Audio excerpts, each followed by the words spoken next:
Dave Livingstone, célebre missionário e explorador, 1813–1873.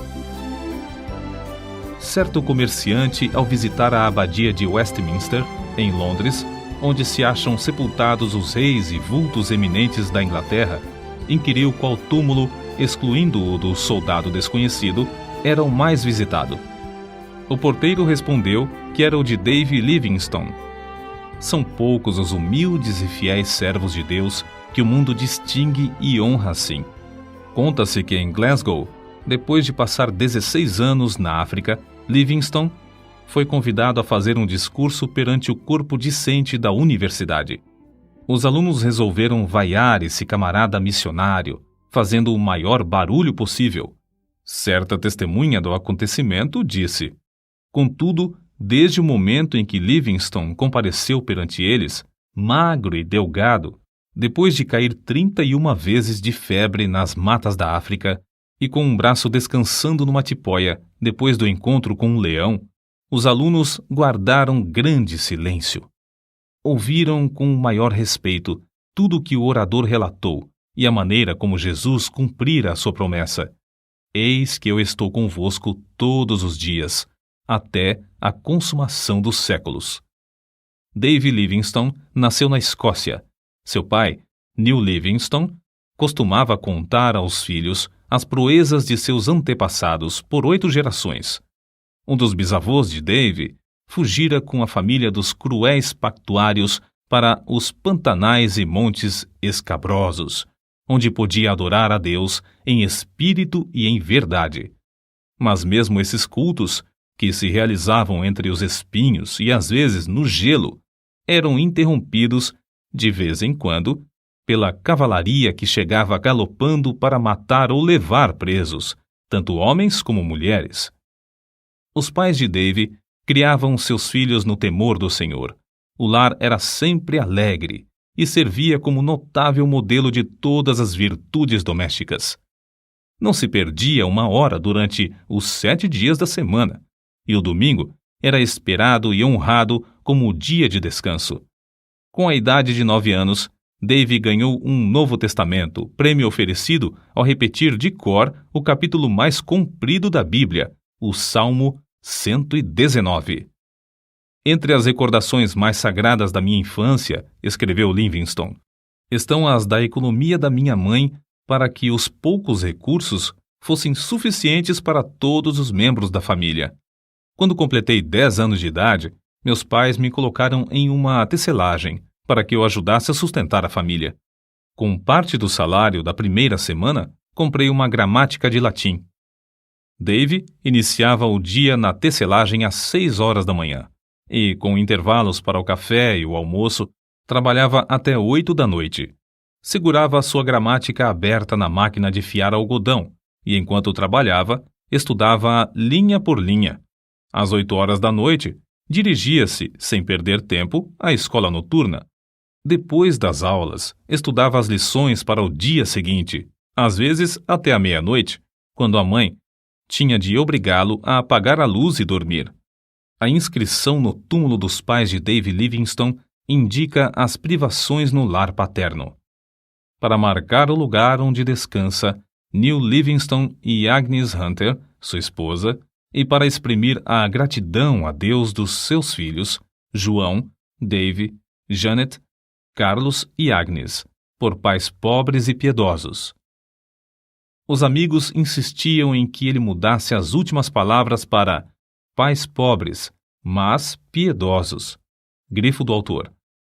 Contudo, Dave recusou porque, para ele, tanto a pobreza como a piedade eram motivos de gratidão.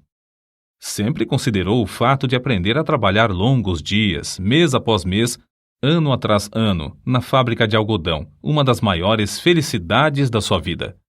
Nos feriados, Dave gostava de pescar e fazer longas excursões pelos campos e as margens dos rios. Esses passeios extensos lhe serviam tanto de instrução como de recreio. Saía para verificar na própria natureza o que estudara nos livros sobre botânica e geologia. Sem o saber, ele assim se preparava em corpo e mente para as explorações científicas e para o que escreveria com exatidão acerca da natureza na África. Aos 20 anos, houve grande mudança espiritual em Dave Livingstone, que determinou o rumo de todo o resto da sua vida. A bênção divina inundou-lhe o ser como inundara o coração do apóstolo Paulo ou de Agostinho, e outros do mesmo tipo, dominando os desejos carnais. Atos de abnegação, muito difíceis de executar sob a lei férrea da consciência, tornaram-se serviços de vontade livre sob o brilho do amor divino. É evidente que fora movido por uma força calma, mas tremenda, dentro do próprio coração, até o fim da vida. O amor que começou a comovê-lo na casa paterna continuou a inspirá-lo durante todas as longas e enfadonhas viagens pela África e o levou a ajoelhar-se à meia-noite no rancho em Ilala, de onde seu espírito, enquanto ainda orava, voltou ao seu Deus e Salvador. Dave, desde a infância, ouvia falar de um missionário valente na China, cujo nome era Gutslav. Nas suas orações, à noite, ao lado de sua mãe, orava por ele.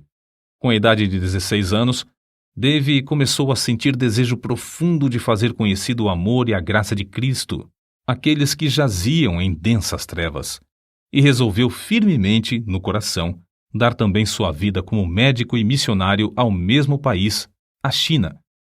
Ao mesmo tempo, o professor da sua classe da escola dominical, Dave Hogg, o aconselhava: Ora, moço, faça da religião o motivo principal da sua vida cotidiana, e não uma coisa inconstante, se quer vencer as tentações e outras coisas que o querem derribar.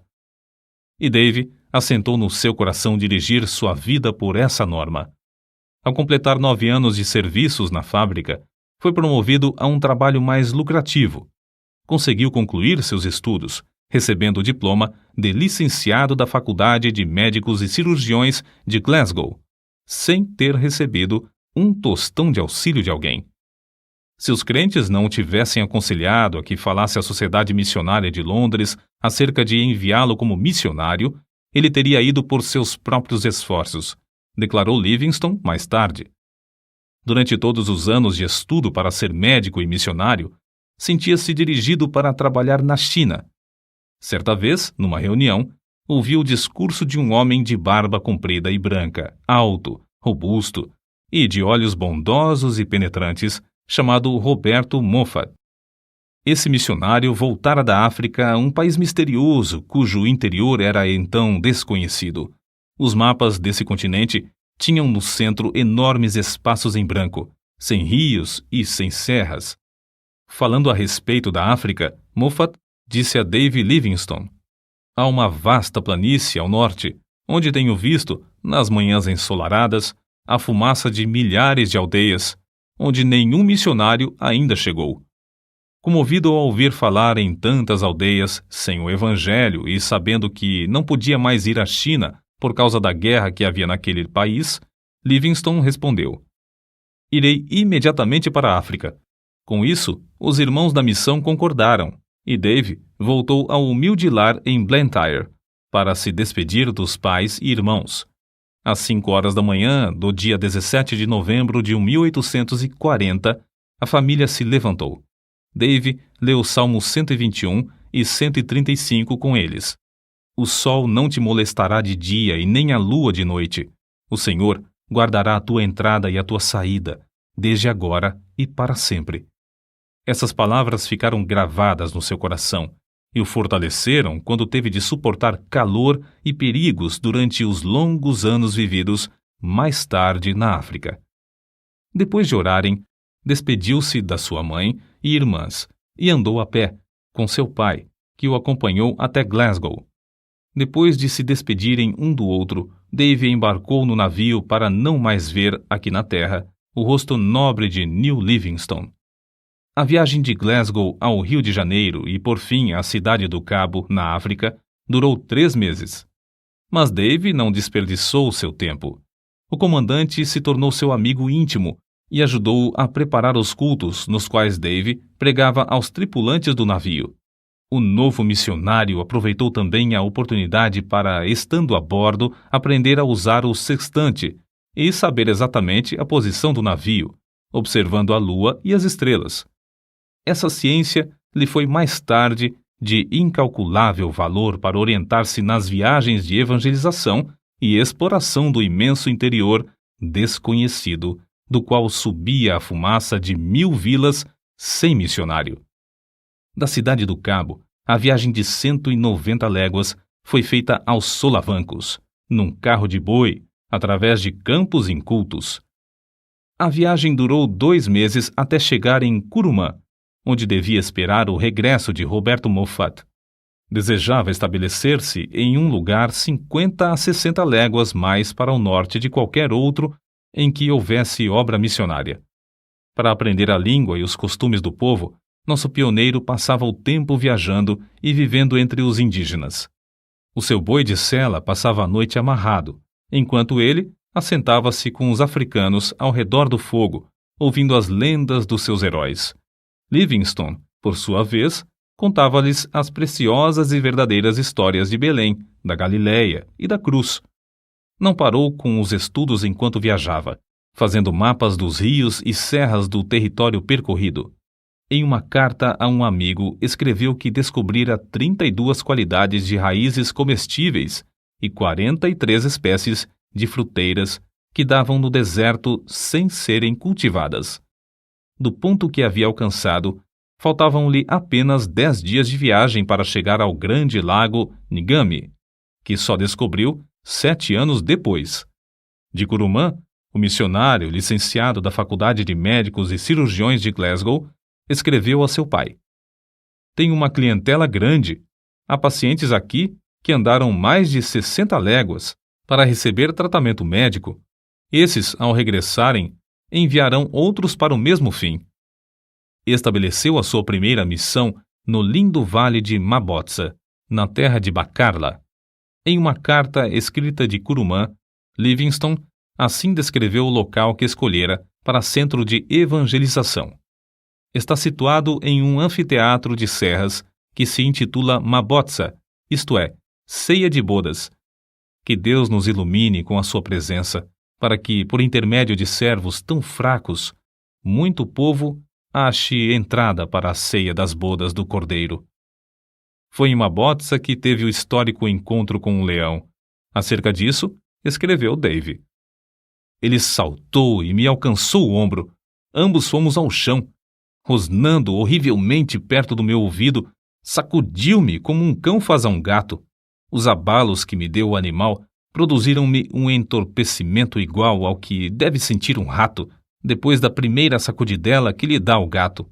Atacou-me uma espécie de adormecimento em que não senti dor nem sensação de temor. Contudo, antes de a fera ter tempo de matar, deixou-o para atacar outro homem, que, de lança na mão, entrara na luta. O ombro dilacerado de Livingstone nunca sarou completamente. Ele nunca mais pôde apontar um rifle ou levar a mão à cabeça sem sentir dores. Foi na casa de Roberto Moffat, em Curumã, que chegou a conhecer Maria, a filha mais velha desse missionário. Depois de abrir a missão em Mabotsa, os dois se casaram. 6 filhos foram fruto desse enlace. Depois de Livingstone se casar, a escola dominical em Mabotsa transformou-se em escola diária e tinha como professora a esposa do missionário.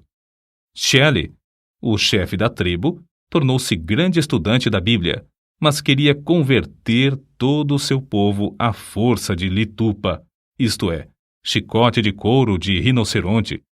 Shelley iniciou o culto doméstico em casa e o próprio Livingstone admirou-se da sua maneira simples e inata de orar. Era costume de Livingstone começar o dia com um culto doméstico, e não é de admirar que o chefe o adotasse também. Livingstone foi obrigado a mudar-se para Chonuane, 10 léguas distante, e mais tarde, por falta de água, ele e todo o povo foram para Kolobeng. Foi nesse último lugar que o chefe da tribo construiu uma casa para os cultos e Livingstone, com grande sacrifício de dinheiro e labor, edificou a sua terceira residência. Nessa casa morou 5 anos para nunca mais conseguir se fixar em qualquer lugar na terra. Acerca do trabalho nesse lugar, assim se expressou: Aqui temos um campo muitíssimo difícil de cultivar. Se não confiássemos que o Espírito Santo opera em nós, desistiríamos em desespero. Através do deserto de Kalahari, chegavam boatos de um grande lago e de um lugar chamado Fumaça Barulhenta, o que ele julgava ser uma grande cachoeira. As secas o oprimiam tanto em Kolobeng que Livingstone resolveu fazer uma viagem de exploração a fim de achar um lugar mais ideal para estabelecer a sua missão. Assim, em 1º de junho de 1849, com o chefe da tribo, seus guerreiros, 3 brancos e sua família, saíram para atravessar o grande deserto de Kalahari. O guia do grupo, o Homotobi, conhecia o segredo de subsistir no deserto, cavando com as mãos e chupando a água debaixo da areia por meio de um canudo. Depois de viajarem muitos dias, chegaram ao rio Zouga. Ao inquirir os indígenas, estes o informaram de que o rio tinha nascente em uma terra de rios e florestas.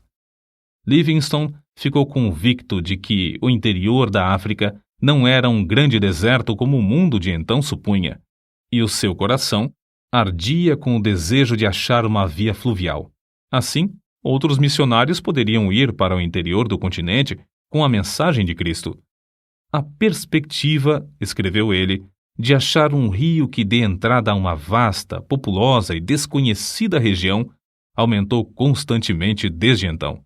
Aumentou tanto que, quando por fim chegamos ao Grande Lago, esse importante descobrimento em si mesmo parecia de pouca monta. Foi em 1º de agosto de 1849 que o grupo atingiu o Lago Ngami. Tão grande é esse lago que, de uma margem, não se avista a margem oposta. Sofreram longos dias de cruciante sede sem obter uma gota d'água, mas venceram todas as dificuldades. O curioso é que descobriram o Ngami enquanto outros exploradores mais bem equipados, mas menos persistentes, haviam falhado. As notícias do descobrimento foram comunicadas à Royal Geographical Society, o que lhe votou numa bela recompensa de 25 guinéus, por ter descoberto uma importante terra, um importante rio e um grande lago. O grupo teve de voltar a Kolobeng. Depois de alguns meses, porém, iniciou novamente viagem para o Lago Ngami. Não queria separar-se da sua família e levou-a em um carro de boi. Mas, ao alcançar o rio Zouga, os filhos foram atacados pela febre e ele teve de voltar com a família. Nasceu-lhe uma filha, que morreu logo de febre. Livingstone, contudo, ficou mais firme do que nunca na sua resolução de achar um caminho para levar o evangelho ao interior da África. Depois de descansar alguns meses com a família, na casa de seu sogro em Kurumã, saíram com o propósito de achar um lugar saudável onde pudessem estabelecer uma missão mais para o interior. Foi nessa viagem, em junho de 1851, que descobriu o maior rio da África Oriental, o Zambezi, rio do qual o mundo de então nunca ouvira falar. No seguinte trecho que Livingstone escreveu, descobre-se algo do que tinham de sofrer nessas viagens. Um dos assistentes desperdiçou a água que levávamos no carro e, à tarde, tínhamos apenas um restinho para as crianças. Passamos a noite angustiados e, na manhã seguinte, quanto menos havia de água, tanto mais aumentava a sede das crianças. O pensamento de elas perecerem diante de nossos olhos nos perturbava. Na tarde do 5º dia, sentimos grande alívio quando um dos homens voltou trazendo tanto desse líquido como jamais antes havíamos pensado. Livingstone, convicto de que era a vontade de Deus que saísse para estabelecer outro centro de evangelização, e com indômita fé de que o Senhor supriria todo o necessário para cumprir a sua vontade, avançava sem vacilar. Depois de descobrir o rio Zambezi, Livingstone veio a saber que os lugares saudáveis eram sujeitos a serem saqueados em qualquer tempo por outras tribos. Só nos lugares infestados de doença e febre é que se achavam tribos específicas. Resolveu, portanto, enviar a esposa para descansar na Inglaterra enquanto ele continuava as suas explorações, a fim de estabelecer um centro para a obra de evangelização. via-se forçado a estabelecer tal centro porque os boeres holandeses invadiam o território e, além de roubar as terras e o gado dos indígenas, punham em prática um regime da mais vil escravatura. Livingstone enviou crentes fiéis para evangelizar os povos em redor, mas os boeres acabaram com essa obra, matando muitos dos indígenas e destruindo todos os bens que o missionário possuía em Colobeng. Diante desse quadro, o obreiro levou sua família para a cidade do Cabo, de onde seus queridos embarcaram em um navio para a Inglaterra. Nesse tempo, quando Deus suprira todo o necessário para que a família voltasse à terra natal, declarou: Ó amor divino, eu não te amo com a força, a profundidade e o ardor que convém. A separação da família causou-lhe profunda mágoa, mas dirigiu o rosto heroicamente de novo a socorrer as infelizes tribos do interior da África. Havia 3 motivos que o aconselhavam a fazer uma viagem de exploração. Primeiro, queria achar um lugar para residir com a família entre os Barotses e evangelizá-los. Segundo, a comunicação entre o território dos Barotses e a cidade do Cabo era muito demorada e difícil, e ele queria descobrir um caminho para um porto mais próximo. Terceiro, queria fazer todo o possível para influenciar as autoridades contra o horrendo tráfico de escravos. Foi nessa época da sua vida que Livingstone, por suas proezas, tornou-se conhecido no mundo inteiro. No seu ardor, desejando que Deus lhe poupasse a vida e o usasse em abrir o continente para a entrada do Evangelho, orou assim: Ó Jesus, rogo que me enchas agora com o teu amor e me aceites e me uses um pouco para a tua glória. Até agora não fiz nada para ti, mas quero fazer algo. Ó, eu te imploro que me aceites e me uses, e que seja tua toda a glória. Escreveu mais ainda: Não valeria coisa alguma o que possuo ou o que possuirei, a não ser em relação ao reino de Cristo. Se alguma coisa que tenho pode servir para o teu reino, dar-lhe-ei a ele, a quem devo tudo neste mundo e durante a eternidade.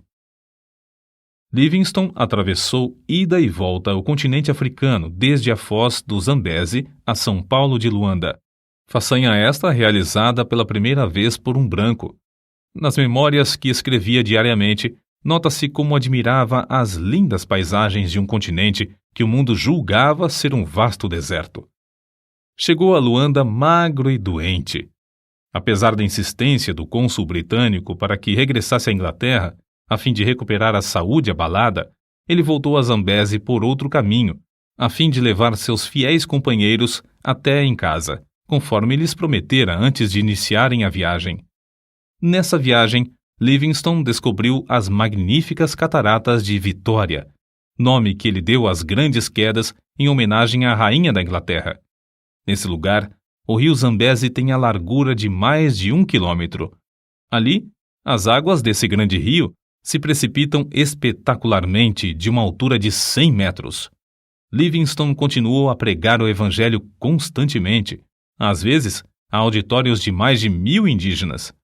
Antes de tudo, esforçava-se para ganhar a estima das tribos hostis, por onde passava, por sua conduta cristã, em grande contraste com a dos mercadores de escravos. Sozinho, com seus fiéis macololos, caiu 31 vezes de febre nos matagais, durante um período de 7 meses. Mas não era tanto o sofrimento físico. Suas cartas revelam a sua angústia de espírito ao ver os horrores do povo africano massacrado e arrebentado dos seus lares, conduzido como gado para ser vendido no mercado. De um lugar alto onde subiu, contou 17 aldeias em chamas, incendiadas por esses nefandos mercadores de seres humanos. Prometera à sua esposa reunir-se com a família depois de 2 anos. Mas passaram-se 4 anos e meio antes que ela recebesse qualquer notícia dele. Por fim, após uma ausência de 17 anos da pátria, regressou à Inglaterra. Voltou à civilização e à sua família como quem volta da morte. Antes de desembarcar, soube que seu querido pai falecera. Em toda a história de Livingstone, não se conta um acontecimento mais comovente do que o seu reencontro com a esposa e filhos. Na Inglaterra, foi aclamado e honrado como heróico descobridor e grande benfeitor da humanidade. Os diários publicavam os seus atos de bravura. As multidões afluíam para ouvi-lo contar a sua história, como relata este trecho de sua biografia. O Dr. Livingstone era muito humilde. Temia passear nas ruas, receando ser atropelado pelas massas.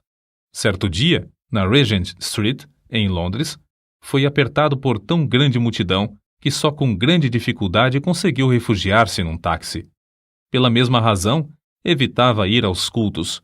Certa vez, desejoso de assistir ao culto, meu pai persuadiu a ocupar um assento debaixo da galeria, em um lugar não visível ao auditório. Mas foi descoberto e o povo passou por cima dos bancos para cercá-lo e apertar-lhe a mão. Uma das muitas coisas que levou a efeito, enquanto na Inglaterra, foi a de escrever seu livro.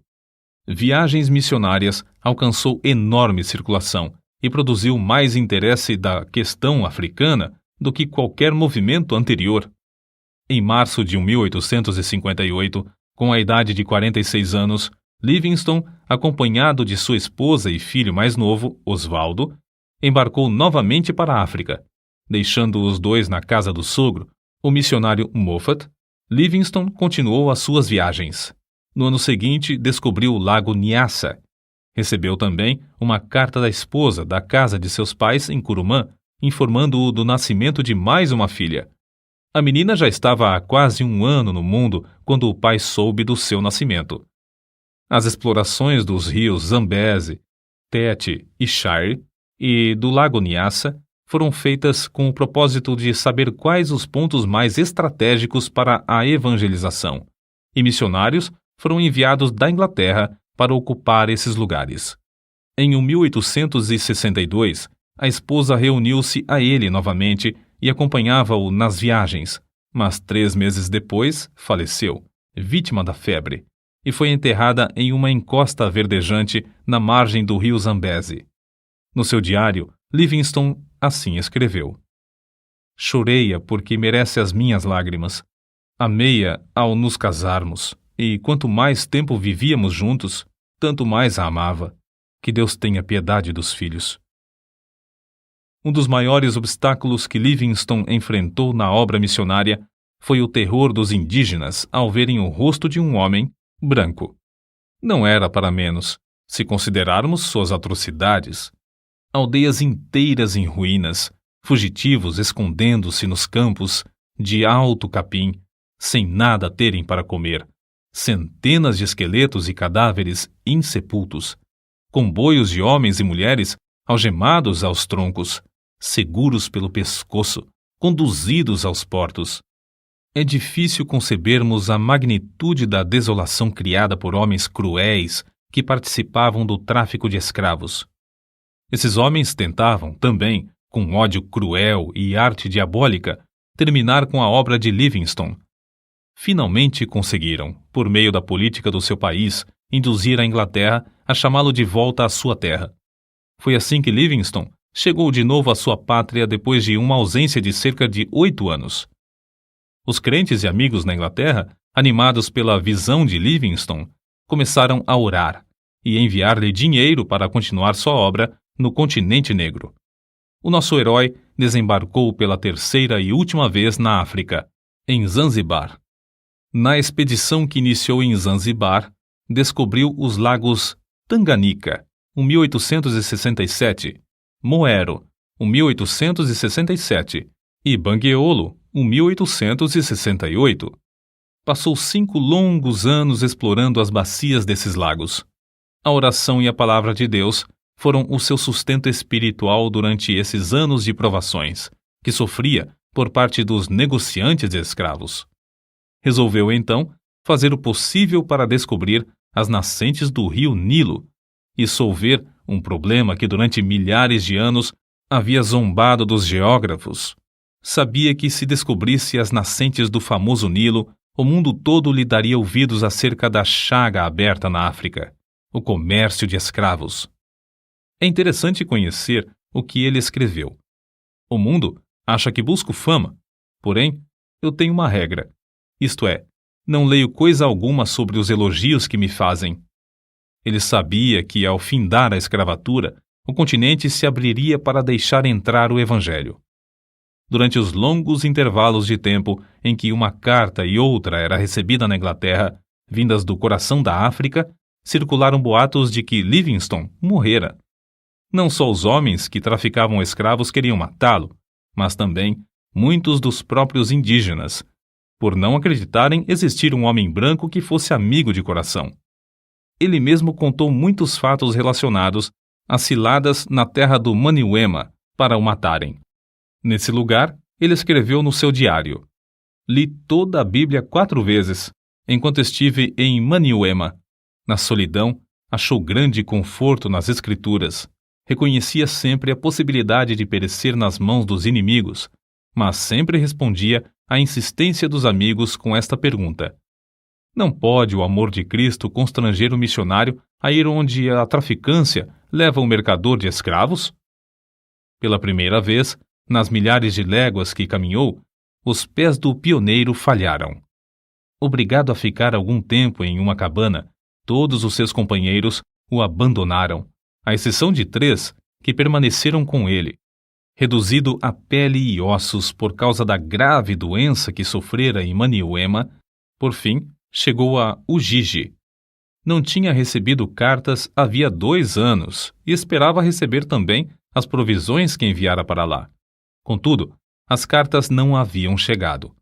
Com o corpo enfraquecido e destituído de roupas e alimentos, veio a saber que lhe tinham roubado tudo. Nessa situação, ele escreveu: "Na minha pobreza, senti-me como o homem que, descendo de Jerusalém a Jericó, caiu nas mãos de ladrões. Não tinha esperança de que sacerdotes, levitas ou o bom samaritano viessem em meu socorro. Entretanto, quando minha alma se achava mais abatida, o bom samaritano já estava bem perto de mim." O bom samaritano era Henry Stanley, enviado pelo New York Herald devido à insistência de muitos milhares de leitores desse jornal, pois queriam saber ao certo se Livingstone ainda vivia, ou, no caso de ter morrido, para trazer seu corpo. Stanley passou o inverno com Livingstone, mas este recusou-se a ceder aos apelos do jornalista para que voltasse à Inglaterra. Livingstone podia voltar e descansar entre amigos, com todo o conforto, mas preferiu ficar e realizar seu anelo de abrir o continente africano ao Evangelho. A sua última viagem foi para Luapula, pois desejava verificar se esse rio era a nascente do Nilo ou do Congo. Nessa região, chovia incessantemente. Livingstone sofria dores atrozes. Dia após dia, tornava-se-lhe mais e mais difícil caminhar. Foi então carregado pela primeira vez pelos fiéis companheiros Suzy, Schumann e Jacó Wainwright, todos indígenas. No seu diário, as últimas notas que escreveu dizem: "Cansadíssimo fico. Recuperada a saúde. Estamos nas margens do Mililamo." Chegaram à aldeia de Chitambo, em Ilala, onde Suzy fez uma cabana para ele. Nessa cabana, a 1º de maio de 1873, fiel Suzy achou seu bondoso mestre de joelhos ao lado da cama, morto. Orou enquanto viveu e partiu deste mundo orando. Os 2 fiéis companheiros, Suzy e Schumann, enterraram o coração de Livingstone debaixo de uma árvore em Chitambo, secaram e embalsamaram o corpo e o levaram até a costa, viagem que durou alguns meses e exigiu que passassem pelo território de várias tribos hostis. O sacrifício desses valentes filhos da África, sem terem qualquer propósito de remuneração, não será esquecido por Deus nem pelo mundo. O corpo, depois de chegar em Zanzibar, foi transportado para a Inglaterra, onde foi sepultado na abadia de Westminster, entre os monumentos dos reis e heróis daquela nação. Não havia dúvida quanto ao corpo de Livingstone. Era fácil de identificar. O osso de cima do braço esquerdo tinha distintamente as marcas dos dentes do leão que o atacara.